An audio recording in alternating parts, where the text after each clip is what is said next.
नमस्कार साथियों, मैं पंडित दिनेश कुमार दुबे शास्त्रीय अनुभूत चैनल के माध्यम से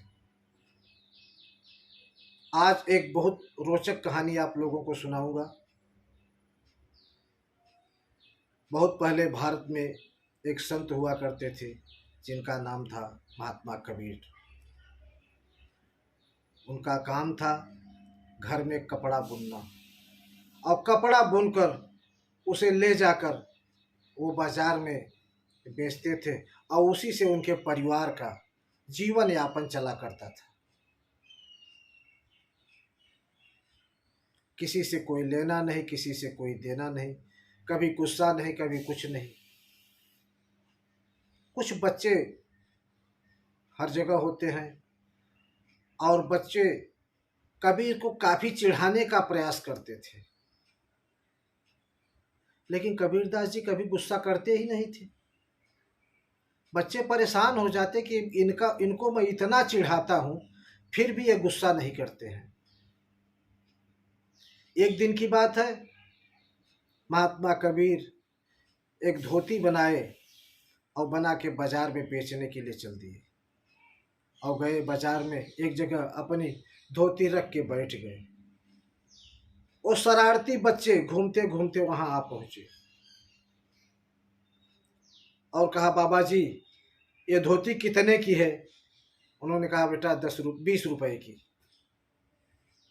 बस क्या था, बच्चे लोग धोती उठाए और उसके दो भाग कर दिए, फाड़ दिए बीच से। बोले, अब ये धोती कितने की है? तो बोले, अब ये लुंगी के काम में आएगी तो 10 रुपए दे दो। फिर उसके दो भाग कर दिए। बोले, अब रुमाल के काम में आएगी तो उसका 5 रुपए दे दो। इस तरीके से बच्चे उस धोती को फाड़ते चले गए, लेकिन कबीर दास जी क्रुद्ध नहीं हुए। और बच्चों का मूल मकसद यही था कि उनको गुस्सा दिलाना, कि ये क्रोध हो, इनको क्रोध आ जाए, गुस्सा आ जाए और कुछ अनाप शनाप कहें।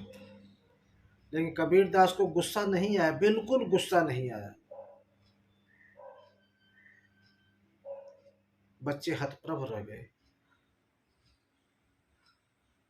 जाके बोले, ये आप 20 रुपया ले लो, मैंने आपके साथ अन्याय किया है।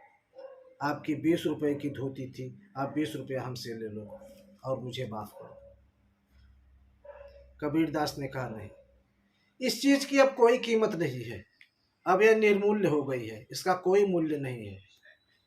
लेकिन हाँ, तुम लोगों ने बहुत बड़ा गलत काम किया है।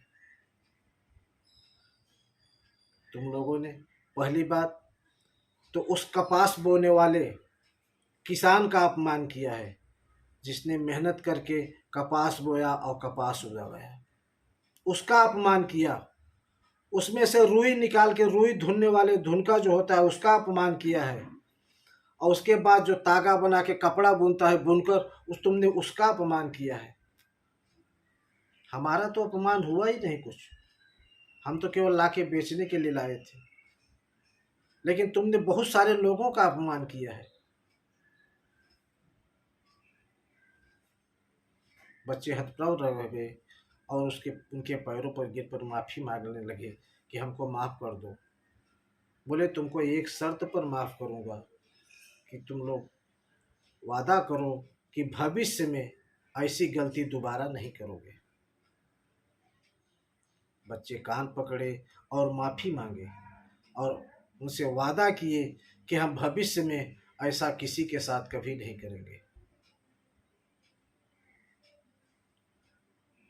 साथियों, ये रही आज की कहानी।